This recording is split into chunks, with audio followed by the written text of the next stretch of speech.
So having been in the unique position to transition from the Corps to the Army National Guard and go through Army basic training, what are some of the key differences that you experienced comparing the two of the Marine Corps boot camp and the Army basic training?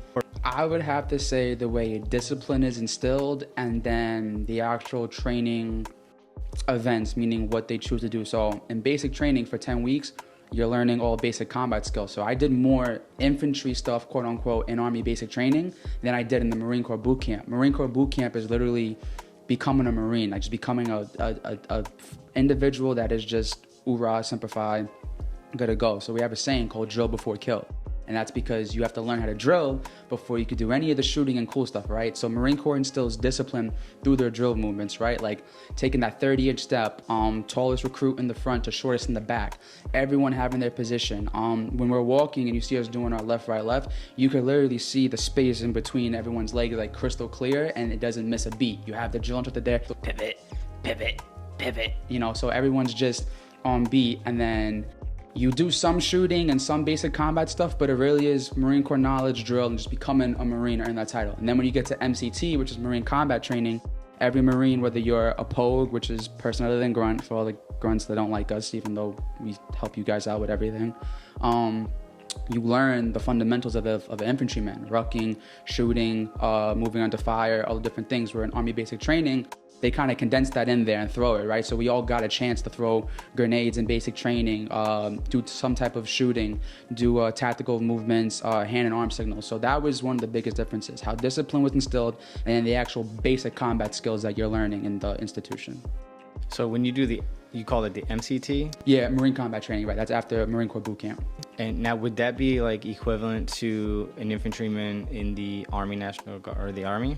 I would like to think so, because OSIT for 11 Bravos is what, like 22 weeks roughly, right? So I would say so, because if you think about it, Marine Corps boot camp is 3 weeks alone, and then you go through a whole nother month of just infantry training. So I would like to say so, but if we're gonna get technical, the equivalent would be if you're being a full infantryman in the Marine Corps, but then that changes the game. Now you're there for 3 more months. It's called ITB, Infantry Training Battalion. It used to be School of Infantry, where it was just 2 months, right? Where the POGs and the grunts would go through the same first 4 weeks, and the only difference is when the POGs finish, we'd go to our MOS school, aka AIT, and the grunts are assigned their weapon. You're a machine gunner, you're a mortarman, you're a rifleman, and then the next 4 weeks of their school, they're doing just that weapon. Like, that is your best friend. You learn that thing inside it out.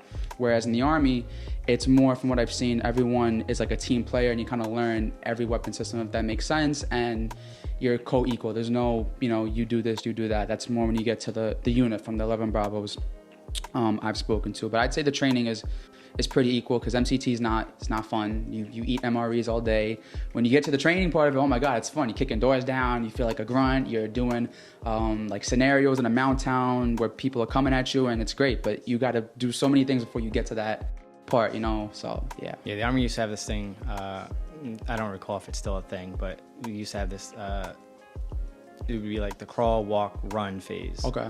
Right, so you are introduced to it, you're learning it in like a classroom environment, you walk through it where they demonstrate and show you how things are done, and then now that you've learned it, now you're running with it and you're executing the training that you get. And that's pretty much the way the Army does things. Yeah, they're still doing that. Going back to the marching thing you were talking about earlier today, man, I'll tell you what, man, I absolutely adore and love watching the Marine Corps march.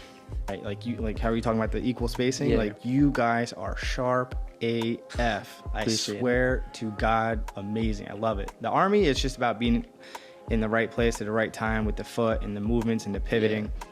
Yeah. And people struggle with that. Yeah. But like, you guys, amazing. And then like, I don't know how they say it, and I had a drill instructor on TikTok finally explain it to me a little bit, but maybe you can elaborate a little bit more, because I don't know what they say after that. But he was basically saying it's left, right, low, right. Before that, it just sounds like they're mumbling, like, I have no clue what they're saying.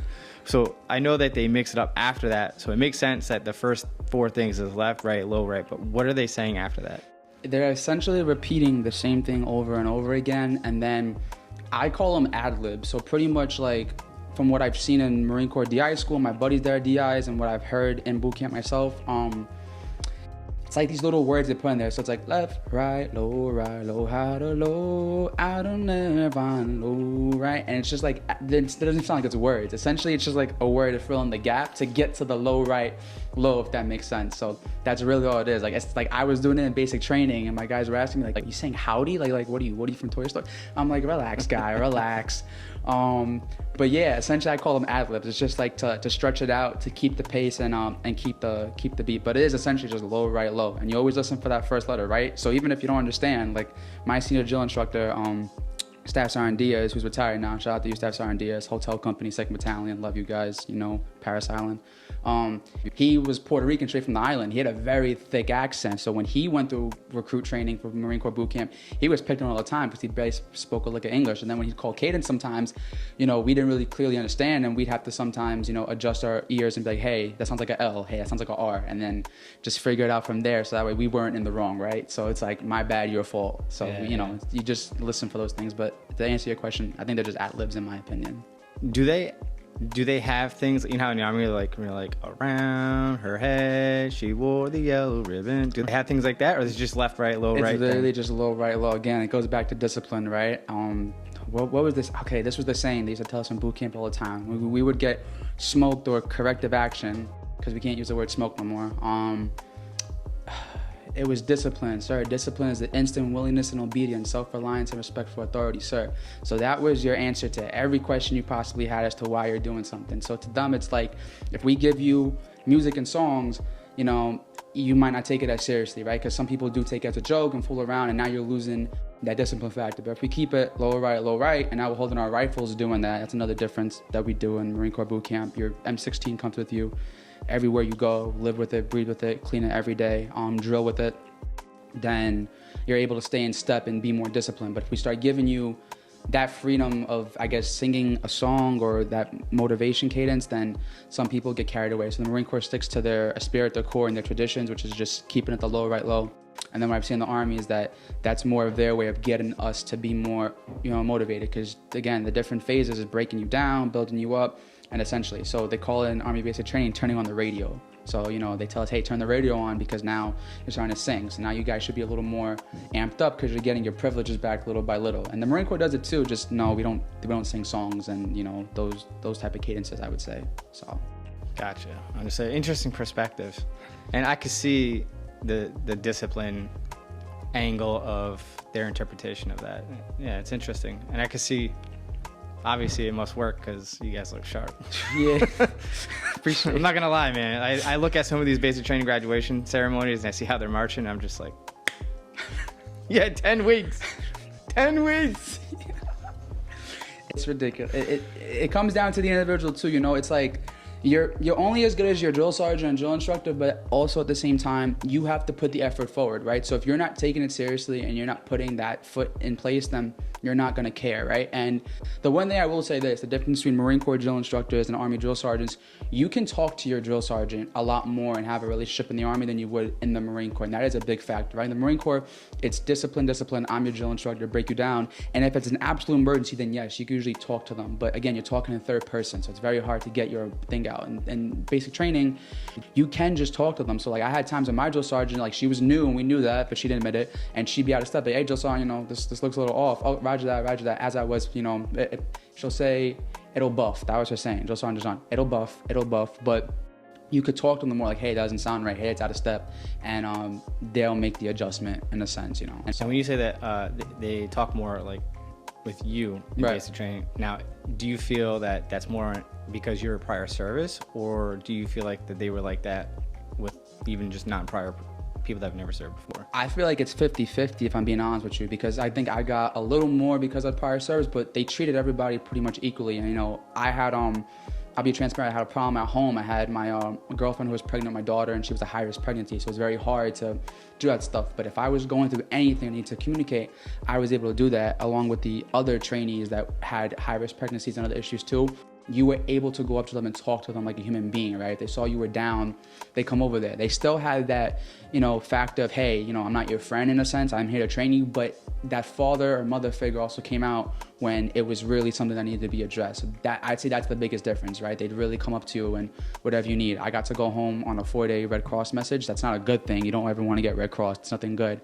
But the fact that they were able to help me and talk to me and, accommodate me and not, get mad or act weird towards me, meaning like, oh, you're gonna get recycled, oh, you're gonna fail, you're terrible. No, it was like, this is the week the message to come in, this is how you should go about it, this is, your best option if this is something seriously, and if it is that bad, then forget training, just go home and get recycled. But they were very good with making sure, hey, you're tracking Caraballo, you good, family good. So I'd say that's definitely a big difference that I appreciated. Yeah, that's good. And as long as it's just a few days, then if there is some sort of graduation requirement that was completed, they'll work with you with another platoon on a separate day to make sure that you execute that so that you graduate on time. But if you're going beyond a few days to a week or more, now you're running that risk of being recycled to an earlier phase, if not restart to day 0, which is horrible. I have a funny story real quick about that. I came home from my Red Cross and it was pouring in New York. I couldn't get home. Like the airports were flooded, nothing was working. And I had to do an obstacle course before the forge. I'm like, oh my gosh, I'm gonna get recycled. I'm losing my mind here.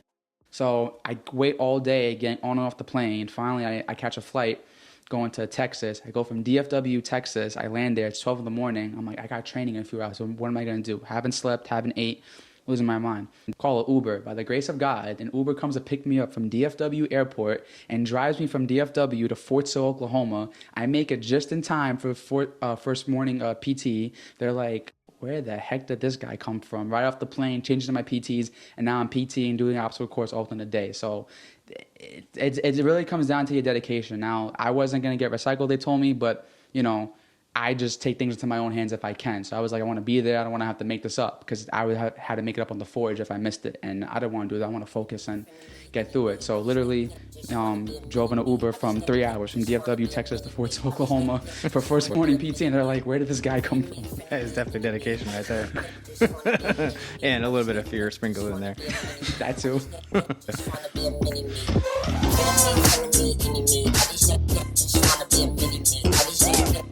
Just